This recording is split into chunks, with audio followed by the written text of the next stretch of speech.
tidak ada yang namanya Fredrin, tidak ada yang namanya Benedetta.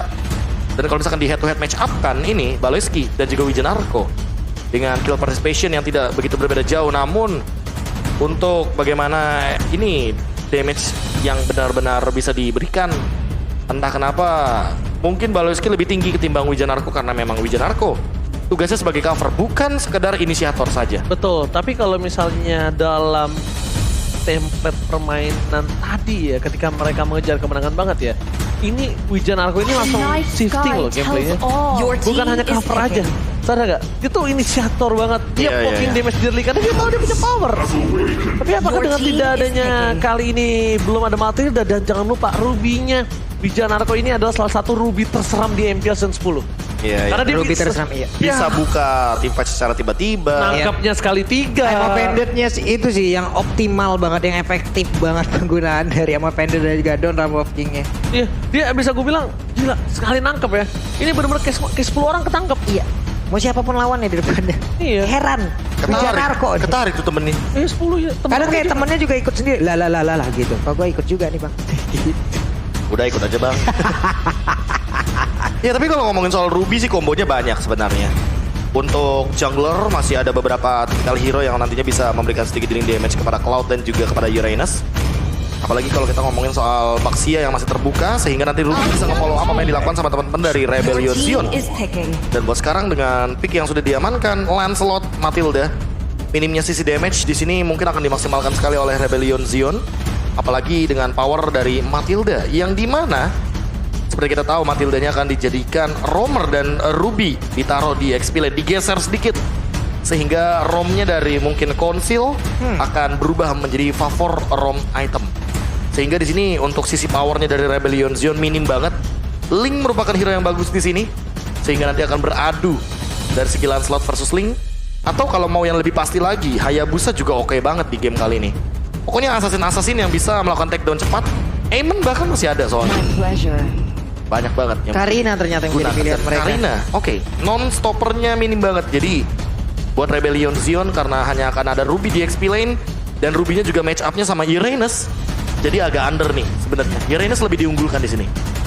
Bentar dulu. Ya. Gue belum untuk melihat Rebellion bermain Ruby di area roamernya. Gue udah sering banget ngeliat. Iya, tapi XP laner. Tapi optimal sekali loh. Dairen dengan Ruby seperti apa nantinya ya? Dairen dengan Ruby. Mungkin Gunung Salak ditumbuhi sukun, panjang juga ini pantun ya. Memang si pantun memang. Bener. Si panjang tuh gue lihat pengen Iya. Aduh lope-lope sama pas lagi momennya sama yang lagi restream ya. Tapi kita langsung aja bentar lagi menuju ke arah Lane of Dawn. Saya paham lagi tuh Pak. Alright, kali ini di game yang ketiga, game penentuan Geek Farm atau Rebellion akan pulang dengan kemenangan MPL Arena. Bisa tepuk tangannya. Game ketiga, game terakhir untuk masing-masing tim yang sudah berlaga di match yang pertama ini. Yes, dan seperti biasa Fearless dengan Lancelotnya berarti lebih berani untuk melakukan sebuah agresivitas di awal game. Apalagi ketika kita ngomongin soal lawannya Janna Cute yang akan menggunakan Karina. Ini Karinanya ya benar-benar bisa banyak opsi. Dia bisa membawa kepada Karina tank juga. Apalagi kalau ngomongin soal durability, kita tahu Karina ini power banget loh untuk bisa langsung melakukan slicing damage ke arah seorang Brody, sehingga Brody-nya bakal bisa terpicu untuk turnover memori. Di awal game, tentunya Geek Farm bisa lebih mengungguli apapun dari segi objektifnya juga. Wow, tapi nampaknya kali ini para pemain dari Geek Farm agresivitas di arah mid lane benar-benar berbahaya, dan bahkan Janna Cutie kali ini dia akan bermain dengan agresif juga. Kalau dari segi jungler sih, sekarang sih harusnya dia menangkan Janna Cutie ya. Masalahnya apa? Emblem jungle udah bakal retribution ya. Seperti yang sudah gue bilang, tidak ada puncher lagi dan bahkan Fearless terkena first blood. Gak ada puncher. Kalau invasi jungle. Invasi jungle, retribution power. Benar. Dan bahkan ini dengan metode tanknya. Dan ini ditambah ya dengan bagaimana early game yang udah sangat agresif Janna Cute. Dia masih meninggalkan beberapa Kramer di arah bagian top lane. Jadi di area jungle lain ini Janna Cute masih punya power tambahan. Namun harus menerima kenyataan bahwa gaking yang terjadi sakit banget. bahkan sampai flicker. Oke, bahkan sampai flicker. Lihat langsung ada stiker M1 telah dikumandangkan oleh tim dari Rebellion Heist di sana. Tapi nampaknya informasi telah diberikan. Satu hal yang cukup berbahaya, ini lihat Indonesia. Casternya memiliki arah Geek Farm. Dan dari tim caster English, menuju Rebellion 2 dan satu-satunya untuk Kikfam terhadap Johnny. Goni. Yes, menuju ke arah objektif harusnya dimiliki tim dari Rebellion. Kenapa? Karena tabrak aja lah. Iya, karena tabrak aja lah. Betul. Pas banget. Dengan stiker dan bahkan informasi telah diberikan. Nampaknya akan pertarungan tim fight 4 Luke akan menjadi beban untuk tim Rebellion karena dia akan mengganggu di belakangnya. Ya, zoning yang akan dilakukan mungkin agak sedikit terancam karena balik lagi level. Kira-kira bakal lebih tinggi levelnya. Wijan Arko juga terancam di depan sana, bahkan sampai ada cloud altar yang dibuka. Inovasi akan terus terjadi. Oke, gimana Pak Bulum? Oke, ini ya mau gimana lagi, mereka juga udah mulai. Ini adalah hal yang dilakukan oleh Rebellion di awal, bahkan di 2 game tadi loh. Tapi di game yang ketiga, Geek yang membalas keadaan loh. Digocek. Wah, wait. Oke, flickernya masih. Ya, itulah yang terjadi dan gua pun terdiam tanpa kata. Hey, nggak lihat? what are you doing, bro? Enggak, gue nggak lihat. Nggak lihat. Oke. Lu gak lihat? Nggak lihat. Mau saya jelaskan? Jangan. Nah, oke. Mari kita bakal lihat lagi menuju invasi ke arah jungle nampaknya. Para pemain dari tim Geekfam. Dibalesin loh. Yes. 2 game yang tadi dibalesin di game yang ketiga ini. Ya, kalau kita ngomong soal invasi jungle seperti biasa Karina punya keuntungan di awal game sehingga dengan 3 kali hit aja itu memberikan true damage yang sangat amat tinggi. Apalagi dengan damage to monster, apalagi dengan cooldown retribution. Oh iya itu dia aku bilang power retribution, tapi ini ada Buset. masalahnya Professor. Di mana Fearless ini di early game-nya aja dia udah tersendat dan bahkan dia hero early game dan retribution kali ini nampaknya ada di tangan Jana Kitty lagi. Wow. Lihat di sisi sebaliknya one shot telah digunakan dan bahkan Wijanarko melawan Zelda tergocek begitu saja. Menunggu momentum dan Jana Kitty memilih untuk mundur ketimbang untuk greedy mendapatkan poin tambahan dan bahkan Luke bakal coba untuk sedikit memberikan distraction setidaknya membuat Jana Kitty bisa balik lagi farming. Karena dia untuk mau segi tim fight, mau baku hantam lagi, udah deh. Gak bakal bisa kesempatannya. Karena apa? Power spike dari Faramis ketika semakin banyak hero musuh loh. Dan itu yang menjadi keuntungan untuk dia. Iya loh, ini apalagi- orange buff ditukar sama 2 player loh bro. Makanya ini sebenarnya mau gak mau akan ada korban dari Geekfam. Namun Luke juga akan terancam. Ini ketarik lagi tapi Luke-nya masih bisa bertahan loh. Dikejar ke depan dan masih ada sedikit regen SP yang dia miliki. Purple buff-nya gagal lagi didapatkan. Terus dikeluarkan pula. Coba lihat Jana Kitty sendirian di bagian depan walaupun ada kelihatan di dalam tubuh dari pemain Rebellion, tapi mereka tidak takut sama sekali diserang terus-terusan dan Black Shoes. Beda 3 level as a jungler ini benar-benar tukang somai ke cabur gold. Oh my god. Iya, apalagi kalau kita ngomongin soal early game di 5 menit awal, Lancelot yang seharusnya memegang kendali bagaimana permainan ini di area jungle. Yang kita tahu sendiri bahwa power dari Lancelot ada di early game, namun early game-nya dimatikan, early game-nya di shutdown sehingga benar-benar tidak terjadi damage yang tinggi dari Fearless. Nah loh. Malah Jana Cute yang lebih mengungguli dari segi retribution power dan juga damage-nya. No, lihat Wijanarko terkurung sendirian di belakang nih, barirnya bagus banget. Sementara itu di area berbeda para bisa belum menjadi korban. Hanya saja Wijanarko masih selamat untuk bisa pergi dari area tersebut. Pinter banget ya kan dari seorang Baloski, tapi di depan sana Street telah digunakan. Ais. Dan Black Juice kali ini hanya memancing keributan. Langsung ada coverisasi terhadap seorang Hais yang membuat Wijanarko nggak berhasil diinvasi lebih dalam lagi. Dan lihat semua jungle, bahkan Fearless mencari di mana hutanku, hutan gundul tidak terlindungi oleh para pemain dari tim Rebellion. Ini benar-benar di luar batas wajar, Profesor. Iya, apalagi kalau misalkan kita melihat dari itemnya, ini gold leadingnya juga timpang banget. 3.400 berbanding dengan 2.100, 2.200 bahkan. Kembalian bro, kok Ini bener-bener jauh banget dan bahkan dia langsung mau bikin karena Guardian Helmet. Ditabrak loh, itu untung ada ke altarnya, tapi wild charge-nya tadi connect banget. Hanya saja sekarang Wijanarko kembali terkurung dan mereka memulai invasi lagi di area Purple Buff. masalahnya ketika mereka udah crowd altar di arah Little Wonder, partobotnya udah Ya tinggal udah. apa? Innalillahi. Dan udah dipasrahkan saja, udah nggak bakal bisa di fight kembali. Tapi lihat early game dari Geekfam ini cukup baik dan bahkan kalau kita bisa anggap apakah ini menjadi salah satu permainan yang cukup bisa dimanfaatkan Geekfam sampai to the late game karena masih ada Hais loh sebagai power dari tulang punggung Rebellion, Pak Bulu. Yap. Nih, Dairon pun sudah melihat lagi ada beberapa player tepat di depannya. Tapi Yurena sangat tidak peduli dengan apapun. Yang penting dia selalu melakukan sebuah cutting. Hanya saja kali ini berhasil men-trigger 4 orang sekaligus. Ada 4 pawai parade di belakangnya. Ditarik Lordra Walking. Bisakah Luke bertantu kali ini? Tidak. 5 total. Itu bener-bener definisi tarik terus. Tapi di tengahnya nampaknya para pemain dari tim Rebellion masih tidak bisa memperhatikan di mana celah yang cukup besar terbuka kembali untuk jungle-nya. Jarak Soulblade, jarak Cutie versus everybody hanya di belakang utama dan dapat memori.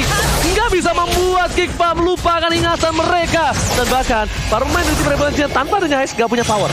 Gak punya power dengan spike damage per second-nya, Profesor. Iya, masalah utamanya Haze-nya juga langsung mengambil sebuah inisiatif pergerakan yang harus mundur mau tidak mau dari Rebellion Zion. Karena mereka tidak memiliki damage lagi. Penetration-nya hanya ada dari Haze. Ditambah dengan kita tahu item pertamanya dari Heptasis. Itu udah ngebuka bagaimana permainan dari Rebellion Zion yang harus mengandalkan Haze. 5-man fight di early game. Rebellion Zion mungkin bisa maksimalkan power mereka. Sehingga Geekfam malah tidak boleh loh untuk berhadapan 5 lawan 5 di awal game seperti ini. Karena memang sebenarnya Haze-nya lagi dikasih makan nih sama Wijanarko. Wah, gerak Wijanarko. Bener-bener ini sari piring yang dilakukan oleh seorang Luke. Membuat Wijanarko terlena dan bakal ditumbang ke depan sana. Dan Jana Cutie game strike menuju ke arah Fearless. Jungle-nya bakal diinvasi. Meta bersusul ke arah belakang dan Jana Cutie again membuat permainan tim Rebel Legends kehilangan part pembabnya. Invasi one-sided di menit yang ke-7. Ini benar-benar permainan yang berbeda dibandingkan Geekfam sebelumnya, Profesor. Ini different banget ini. Ini Geekfam yang mungkin udah berevolusi dari segi permainan agresivitasnya. Iya, kita tahu karakter Geekfam early game 5 menit awal dia mengungguli banget. Dan itu menjadi sebuah keuntungan atau kerap kali terjadi ketika kita ngomongin soal Geekfam. Namun tiba-tiba ini evolusi yang berbeda loh. Invasi jungle-nya udah terjadi dari menit yang kedua. Sehingga dari menit yang ketiga aja tadi udah kita lihat level 8 Jana Cute-nya. Dia juga tiba-tiba udah unggul 3 level di atas seorang Fearless. Fearless-nya tertinggal jauh, bahkan sekarang 4 level. Ketimbang bagaimana Jana Cute yang bisa melakukan sebuah farming di 4 buff yang berbeda. Ya, dan mau gak mau sekarang Ruby-nya akan meninggalkan lagi XP lane tersebut dan mungkin akan teamfight bersama dengan rekan-rekannya. Resikonya ada laning yang ditinggalkan. Benar. Buka lagi laningnya, itu tadi menjadi pertanyaan gue adalah apabila Ruby yang mungkin kemarin lebih efektif untuk berada menjadi roamer, sekarang digunakan di area XP. Karena ekspektasi aku ya, ini Ruby ini digunakan oleh Wijanarko. Iya. Benar, bisa menjadi cover. Betul. Itu benar-benar akan mempersulit Jana Kitty. Kenapa? Karena Jana Kitty ketika ngedive in, dia bisa dibilang nggak bisa kemana-mana. Nggak bisa keluar lagi. Dia kan assassin jalan kaki. Assassin jalan kaki. Ini benar-benar assassin yang liar. Wah, retry lagi, diambil lagi. Ini definisi yang PDKT Fearless yang jadian Jana Kitty. Ya. Enggak sekali lagi. Nggak sekali lagi. Berkali-kali. Katanya nanti trauma. Nggak mau PDKT lagi. Nggak mau. Oh, momennya dikeluarkan daerah, tapi ternyata watch out. Dikeluarkan Paloyski. Mundur ke arah belakang. Alzura dapat satu babar pembal, tapi di sisi sebaliknya nggak bisa masuk lebih dalam. Karena lihat para pemain tim Rebel Legends banting garis depannya. Hilang, tak tersisa. Dairon udah melakukan semaksimal mungkin. Tuh, coba lihat tuh, look. Pokoknya menang itu bonus yang penting. Tas-tas, recall-recall di depan musuh, itu harus. Iya, benar banget. Dan ini kita bilang, para pemain dari tim Geekfam, mereka mencoba untuk secure menuju ke arah Lord yang pertama. Lord yang harus mereka amankan dengan ada perbandingan 7.000 gold difference. Ya, makin leading lagi, invasi jungle dia juga berhasil. Apalagi dengan Jana Cute yang makin mendekati level yang ke-15. Kalau kita ngomongin soal bagaimana power dari Karinanya juga udah bisa dimaksimalkan. Di awal game tadi kita juga bakal tanya bagaimana instant replay, bagaimana team fight juga yang terjadi dengan Wild Charge yang on point. Dan juga bagaimana dengan Elzura. Nih, bener-bener angry gloom-nya yang mungkin harus dihentikan. Karena kita tahu ada Blazing Duet, ada Angry Gloom. Sehingga dua skill ini bisa membuka Spectre Mode atau Cult Altar dari Swallow. Makanya dari awal aku bilang ini Blazing Duet-nya Cloud bahaya banget. Ketika berhadapan dengan Faramis. Faramis bisa tiba-tiba terkena silent sendiri, terkena Winter yang gratis dari sebuah Cult Altar. Apalagi dengan damage dealt by Axe, Swallow memang tertinggi. Tapi lihat di bawahnya Elzura sudah mulai menyusul, bahkan Haze berada di urutan top 3 di sini. Masalahnya Winter ketika tidak dibutuhkan itu malah berbahaya. Tapi dia sebentar lagi akan memaksil team fight.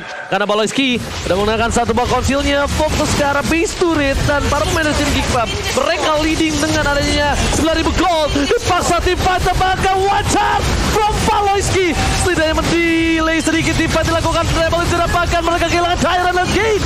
Di sisi sebaliknya, Haze mencoba menumpahkan dari Elzura, dan di sisi lain ini menjadi bencana karena dua hilang. Dan Phantom Magic gak berhasil menutup permainan.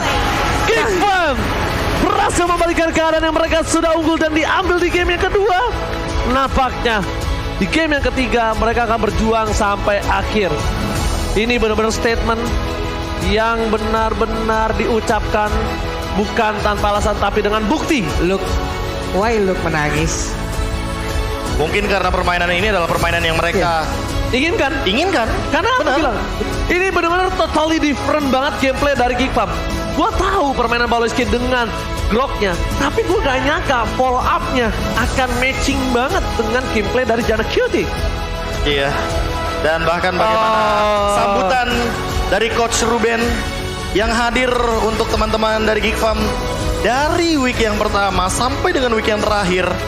Coach ini benar-benar selalu ada dan bahkan memberikan sebuah wejangan untuk anak-anak didiknya. Ini saya nggak kuat nih momen-momen gini gue nggak.